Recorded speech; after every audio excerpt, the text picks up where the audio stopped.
Bismillahirrahmanirrahim. Assalamualaikum warahmatullahi wabarakatuh. Hai semuanya, bagaimana kabarnya hari ini? Semoga teman-teman selalu dalam keadaan sehat dan selalu dalam pelindungan Allah Subhanahu wa taala. Sebelumnya, perkenalkan nama saya Rizky Yunia Rahmadini. Teman-teman bisa memanggil saya Ibu Kiki, saya berasal dari Wonogiri. Mengenai pendidikan, saya lulusan S1 Ekonomi Syariah di IAIN Surakarta. Sedangkan S2, saya lulusan S2 Ekonomi Syariah di UIN Sunan Kalijaga, Yogyakarta. Sebelumnya saya mengucapkan juga terima kasih kepada teman-teman yang sudah hadir pada pertemuan perdana kita. Pada kali ini saya diberi kesempatan untuk mengapu mata kuliah Ekonomi Islam. Dan pertemuan perdana kita membahas mengenai konsep sistem dasar ekonomi Islam. Mari kita mulai. Sebelum kita membahas mengenai apa itu ekonomi Islam, kita mengetahui terlebih dahulu apa itu istilah ekonomi. Eko itu berarti mengatur, nomos itu berarti rumah tangga di dalam bahasa Yunani kuno. Maka ekonomi berarti kegiatan mengatur urusan harta kekayaan, baik yang berkaitan dengan memperbanyak jumlah, menjaga pengadaannya, maupun tata cara pendistribusiannya kepada masyarakat. Jadi bidang ekonomi ini terbagi menjadi dua, di ilmu ekonomi di mana ialah suatu cara memperbanyak jumlah dan menjaga pengadaan barang dan jasa tersebut lebih kepada faktor produksinya.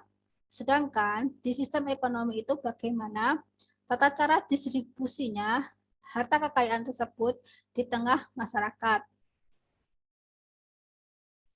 Nah, kita membahas mengenai pandangan Islam tentang ekonomi. Di ekonomi Islam ini ada ilmu ekonomi, di mana ilmu ekonomi ini teknik atau upaya mengadakan dan meningkatkan produktivitasnya yang berlaku untuk umum dan tidak terkait pada ideologi tertentu. Sedangkan di sistem ekonomi Islam ini ialah bagaimana pengaturan tata cara kepemilikan, pengolahannya, dan distribusi kekayaannya yang berkaitan dengan ideologi ajaran Islam dan diatur oleh syariat Islam yang mengikat secara individu, masyarakat, dan negara. Pengertian ilmu ekonomi Islam itu ialah berarti suatu cabang ilmu pengetahuan yang berupaya untuk memandang, menganalisis, dan akhirnya menyelesaikan permasalahan ekonomi dengan cara-cara Islami yang cara-cara didasarkan atas ajaran Islam yaitu berlandaskan Al-Quran dan As-Sunnah Nabi. Sedangkan definisi sistem ekonomi Islam itu ialah sistem yang mempelajari usaha manusia untuk mengalokasikan dan mengelola sumber daya untuk mencapai falah berdasarkan pada prinsip-prinsip dan nilai-nilai Al-Quran dan As-Sunnah. Ekonomi Islam ini sebagai suatu ilmu dan norma. Dalam mempelajari ekonomi Islam, merupakan suatu hal yang penting dalam memahami terminologi. Yang pertama, menyatakan positif ekonomis, yaitu membahas kenyataan yang terjadi. Yang kedua, normatif ekonomis, yaitu membahas apa yang seharusnya terjadi atau apa yang seharusnya dilakukan. Contoh pernyataannya, di dalam pernyataan positif itu ialah hukum penawaran, di mana jika suatu barang meningkat, maka jumlah barang yang ditawarkan tentu meningkat. Di pernyataan normatif di mana hukum tersebut itu berlaku karena para produsen itu memandang bahwa kenaikan harga barang itu adalah kenaikan pendapatan dan motivasi produsen itu ialah mencetak pendapatan keuntungan yang setinggi-tingginya. Jadi seorang produsen mengharuskan mencari keuntungan yang maksimum. Inti kehidupan manusia di dunia ini dalam ekonomi Islam itu ialah tujuannya mencapai falah di mana mendapatkan kemuliaan di dunia dan di akhirat. Permasalahan ekonomi Islam, di mana ketika penyediaan barang dan jasa ini yang di mana mempunyai nilai guna utility untuk mencapai alat pemuas bagi manusia.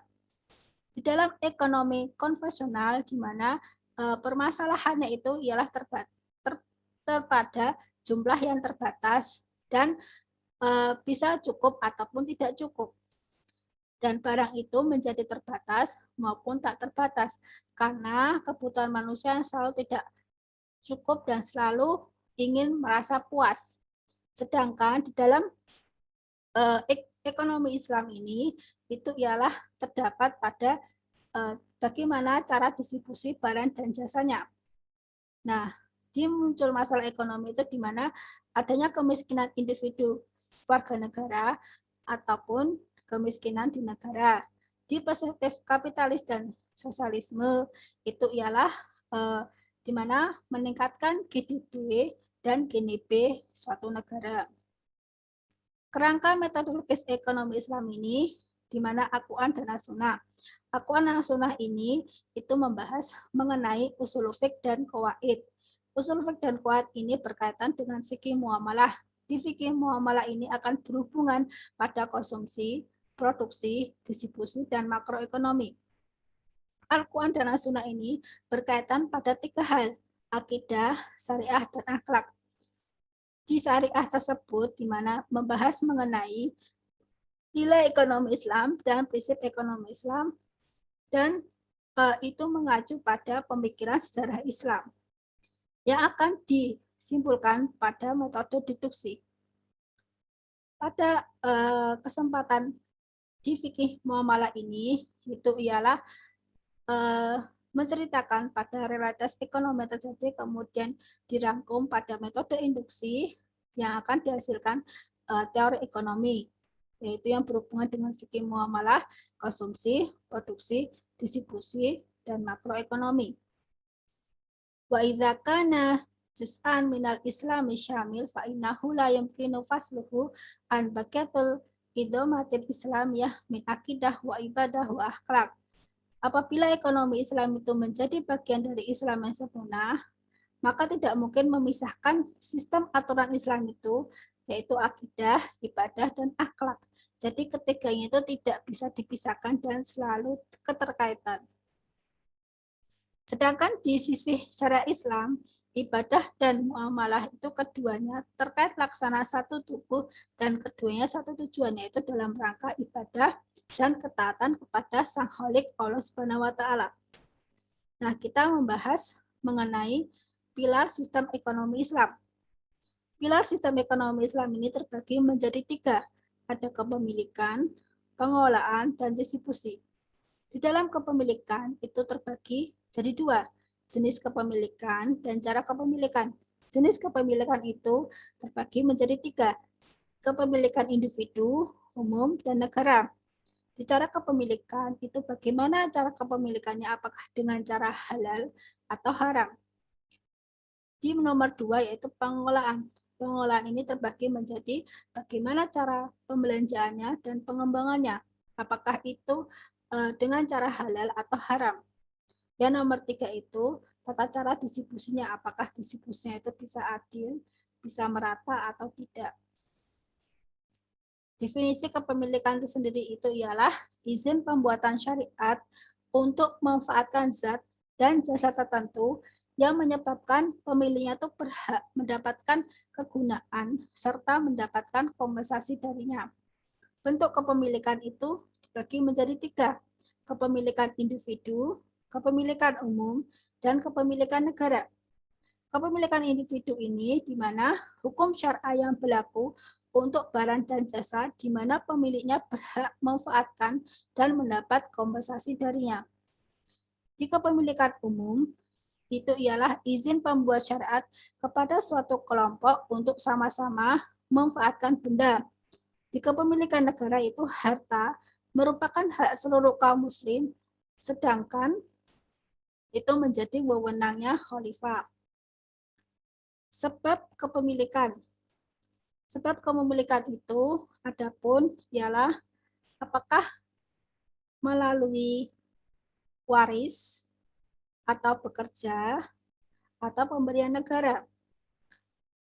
Di pemilihan waris ini harta diperoleh tanpa kompensasi dengan cara bekerja dan pemberian negara itu di mana untuk menjadi kebutuhan harta di mana kita sebagai manusia yaitu untuk menyambung keberlangsungan hidup. Jadi sebab kepemilikan itu adalah cara memulai harta yang sebelumnya yang belum menjadi hak milik atau memulai harta yang belum dimiliki sebelumnya. Jadi bagaimana kita sebagai manusia untuk memulai harta tersebut. Ketika kita memulai harta tersebut berarti kita sudah memilikinya, yaitu apakah dengan cara waris, pekerja, ataupun dengan pemberian negara. Bagaimana caranya? Yang pertama bisa menghidupkan tanah mati. Apa itu menghidupkan tanah mati?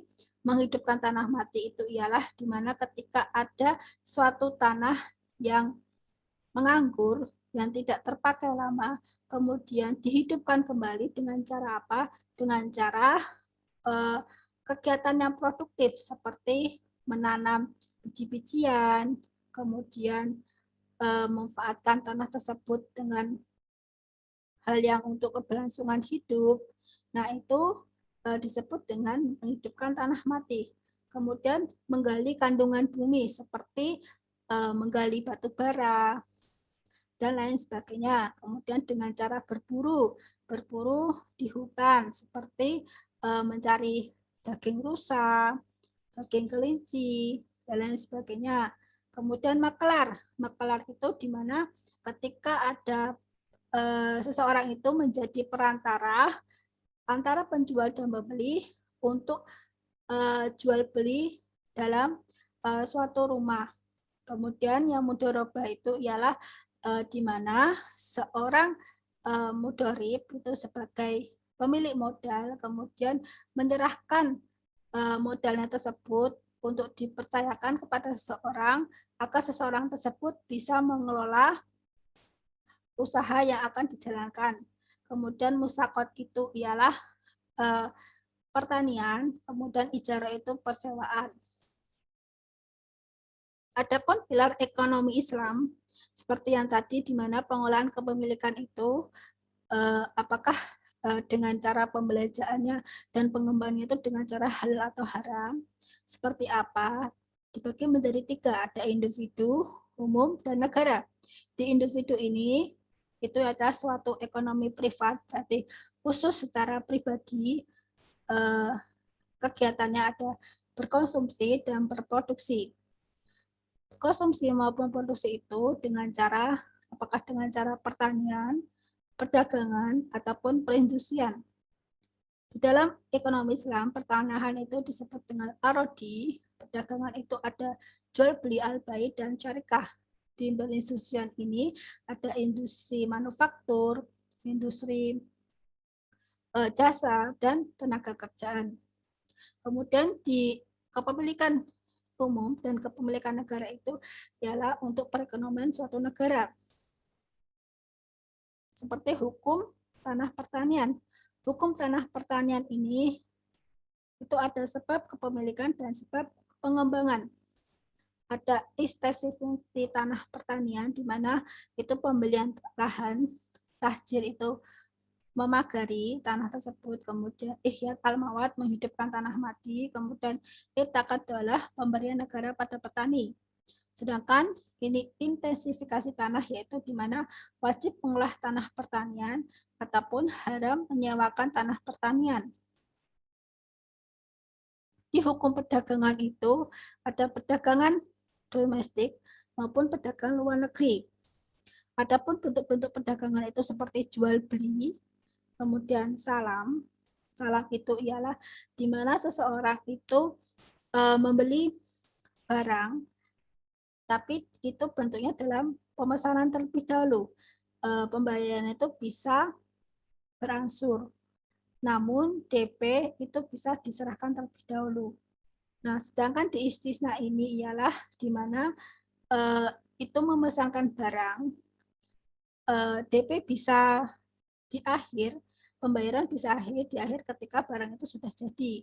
Jadi salam dan isinya itu adalah pemesanan barang dengan barang. Kemudian kalau saraf itu berkaitan dengan pertukaran uang dengan uang. Nah, ini adalah bentuk dengan yang haram. Tadi itu bentuk dengan cara yang halal. Nah, dengan perdagangan haram itu seperti riba, bahwa riba itu uang dengan uang di mana ketika seseorang meminjamkan uang tersebut kepada si peminjam tersebut, kemudian si yang meminjamkan itu sengaja untuk melebihkan uang yang telah dipinjamkannya, maka kelebihan uang tersebut itulah dinamakan riba. Kemudian ada kebon faisi, tadlis, dan penimbunan.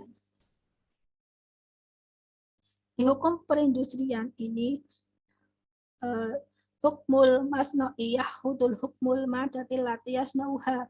Hukum pabrik kilang mengikuti hukum pabrik yang diproduksi. Hukum pabrik kilang apakah itu produk yang halal ataupun produk yang haram. Kepemilikan individu, kepemilikan umum, atau kepemilikan negara. Jadi kita dalam ekonomi Islam tentunya tidak boleh namanya memproduksi barang-barang yang haram. Jadi harus dipastikan bahwa untuk membuka perindustrian atau kita menjalankan usaha perindustrian dipastikan bahwa produk tersebut halal.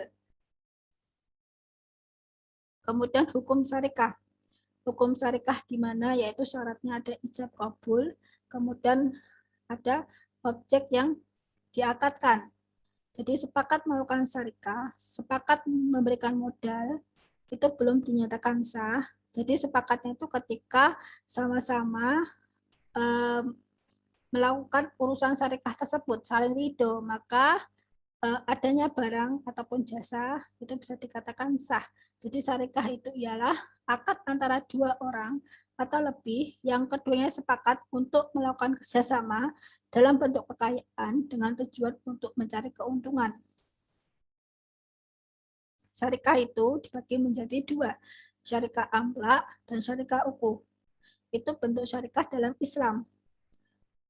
Jadi di mana syarikah itu semua kerugian dikembalikan kepada harta dan pemiliknya, sementara keuntungan milik kedua belah pihak.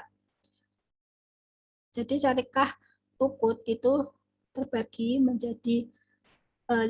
Syarikah inan itu di mana badan dengan badan berarti di antara dua orang, di mana dua orang tersebut salah satunya itu yang memiliki harta, kemudian harta tersebut dikelola bersama. Nah, syarikah dan itu di mana seseorang tersebut ialah satu profesi, kemudian dia tidak memiliki modal yang banyak, tetapi mereka berdua memiliki kemampuan yang seprofesi, lalu mereka sepakat untuk menjalankan usaha. Mudharabah itu di mana salah satunya mengolah dan salah satunya memiliki harta. Di syarikah wujuh itu ialah di mana syarikah kerjasama di antara dua orang atau lebih, di mana yang satu orang itu memiliki harta ataupun bisa harta itu dari orang lain. Jadi pembukaran syarikah itu ketika seseorang itu dinyatakan gila, seorang dalam keadaan mati atau meninggal dunia, kemudian mahjur, yaitu berarti seseorang atau yaitu telah menghentikan usahanya, kemudian bisa dibubarkan sepihak. Nah, di dalam hukum syarikah kapitalis itu di mana bentuknya itu ada pasora firma, badan-badan dagang, pasaran terbatas, koperasi, dan asuransi. Hukumnya haram seperti apa jika ia bertentangan dengan syarat syarikat Islam, bertentangan dengan fakta akad syar'i, bertentangan dengan objek akad syar'i, tidak dijalankan oleh badan tapi modal. Peran negara yaitu mewujudkan politik ekonomi Islam tentang jaminan kebutuhan primer individu, menyusun dan menerapkan kebijakan ekonomi, yaitu seperti kebijakan pertanian, kebijakan industri, kebijakan perdagangan, dan kebijakan moneter. Pengelolaan kepemilikan umum dan negara itu melalui Baitul Mal. Serta juga peran negara harus menjaga mekanisme pasar, harus bisa melakukan pengawasan dan penghukuman bagi penjahat ekonomi, serta bisa menciptakan sumber daya manusia yang unggul. Nah, lalu yang nomor 3 yaitu tadi distribusi kekayaan. Jadi setiap individu itu harus memperoleh jaminan untuk pemenuhan kebutuhan primernya. Gunanya untuk upaya mencapai keseimbangan ekonomi.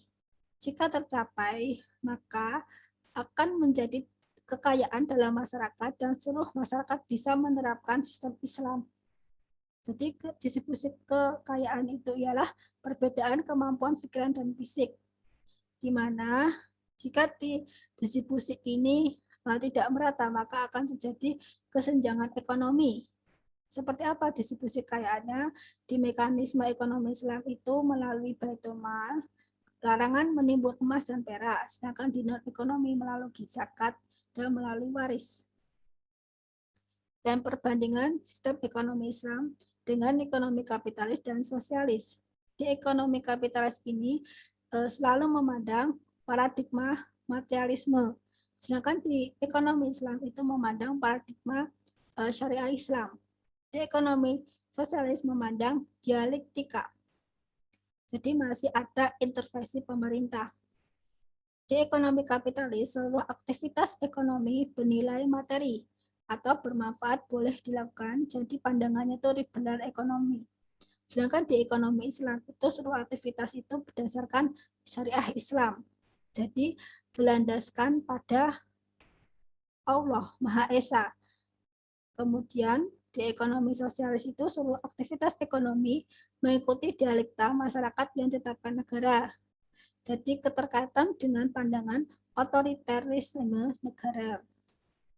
Jadi perbandingan antara ekonomi kapitalis dan sosialis itu di mana itu ialah di dalam ekonomi kapitalis selalu memandang bahwa harta itu nomor satu, bahwa harus mencari keuntungan yang sebanyak-banyaknya. Sedangkan di ekonomi Islam, maka ada istilah harta itu titipan. Karena kenapa? Karena harta itu ialah hak tunggal milik Allah. Kita sebagai khalifah di muka bumi itu hanya dititipkan agar untuk bisa menjaga, mengolah dan mengembangkannya itu dengan cara-cara yang halal dan baik sesuai dengan syariat Islam. Nah, sedangkan di ekonomi sosialisme itu di mana perekonomian itu diatur oleh pemerintah sehingga adanya prinsip otoriter dari kepala negara tersebut, dan perekonomian itu segala cara, segala hal itu diatur oleh campur tangan pemerintah, jadi tidak bisa bebas untuk kepemilikan. Nah, kesimpulan dari materi hari ini, di mana konsep dasar sistem ekonomi Islam itu ialah konsep dasar sistem ekonomi Islam itu terbagi menjadi tiga. Ada yang dari kepemilikan, apakah pemilikannya itu jenisnya, kemudian caranya itu halal atau haram, cara pemilikannya itu bisa melalui waris, bekerja, ataupun dari pemberian negara. Kemudian cara pengolahannya, bagaimana cara membelanjakannya, bagaimana cara pengembangkannya, apakah dengan cara-cara yang baik, dan cara-cara yang baik seperti apa. Dalam bentuk ekonomi Islam itu berarti dengan cara yaitu seperti hukum perdagangan dengan cara syarikah, misalkan dengan mudharabah, di mana salah satu yang memiliki harta dan salah satu yang mengolah, dan keuntungannya itu dibagi bersama. Bagaimana jika rugi? Jika rugi dilihat dulu apakah kelalaian itu dari si pemilik modal ataupun kelalaian itu dari yang pengolah. Kemudian dilakukan musyawarah, lalu dilakukan kesepakatan bagaimana cara untuk mengatasi solusi tersebut, dan keuntungan itu dibagi secara adil dan saling ridho. Kemudian yang ketiga itu distribusi. Distribusi kekayaan di ekonomi Islam itu harus bisa adil dan merata. Melalui dengan cara apa? Di sektor ekonomi, di ekonomi Islam itu bisa melalui Baitul Mal, dan tidak boleh dengan adanya larangan menimbun emas dan perak. Sedangkan di non-ekonomis itu bisa melalui pembagian dengan cara zakat ataupun dengan cara waris di hukum faraid, di mana perbandingan seorang wanita dan pria itu dibanding 2 dan 1 antara pria dan wanita. Nah, itulah kesimpulan dari konsep dasar sistem ekonomi Islam. Jadi tujuannya untuk apa? Tujuan dari sistem ekonomi Islam itu tujuan intinya ialah untuk mencapai falah. Falahnya seperti apa? Falah itu kemenangan. Kemenangannya bagaimana? Kemenangan untuk bisa mendapatkan keridhaan, kemuliaan, kebahagiaan di dunia dan di akhirat. Nah, sampai sini ada yang belum paham? Oke, ada yang bisa ditanyakan? Jual beli, oke. Jual beli yang seperti apa? Jual beli itu dalam ekonomi Islam itu seperti murabahah, di mana ketika ada seorang si nasabah ini ingin membeli rumah, kemudian dia tidak bisa memiliki rumah tersebut, ataupun dia memiliki modal yang minim. Lalu bagaimana dia cara mendapatkan rumah tersebut? Dengan cara murabahah.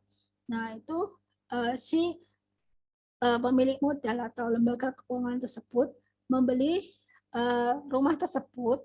Jadi ketika pihak lembaga keuangan itu sudah membeli rumah tersebut, berarti sudah hak milik 100%.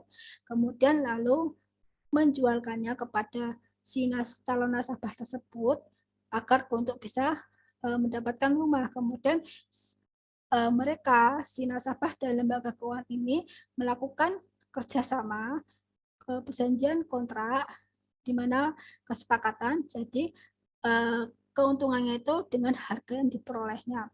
Seperti itu.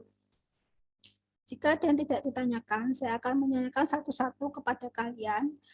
Baik, Mutiara, saya akan menanyakan seperti apa contoh dari mudoroba. Oke, baik. Contohnya itu ialah mudoroba itu berarti di mana si seorang yang pemilik modal, kemudian yang satunya itu menjalankan nasabah dan keuntungan diperoleh. Ya, baik, benar. Kemudian bagaimana cara pembagian dalam distribusi kekayaan sistem ekonomi Islam? Ya, benar, dengan cara bisa melalui zakat ataupun waris, atau bisa melalui baitul mal. Oke, yang terakhir, seperti apa sistem ekonomi Islam? Sebutkan atau jelaskan definisi ekonomi Islam.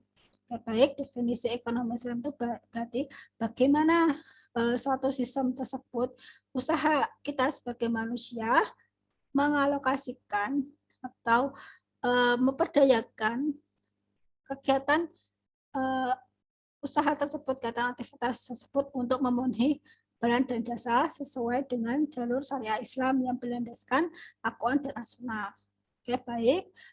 Tampaknya sudah jelas pada materi konsep dasar sistem ekonomi Islam. Saya akhiri perkuliahan hari ini. Mari kita mengucapkan alhamdulillah. Alhamdulillahirrahmanirrahim. Terima kasih. Wassalamualaikum warahmatullahi wabarakatuh.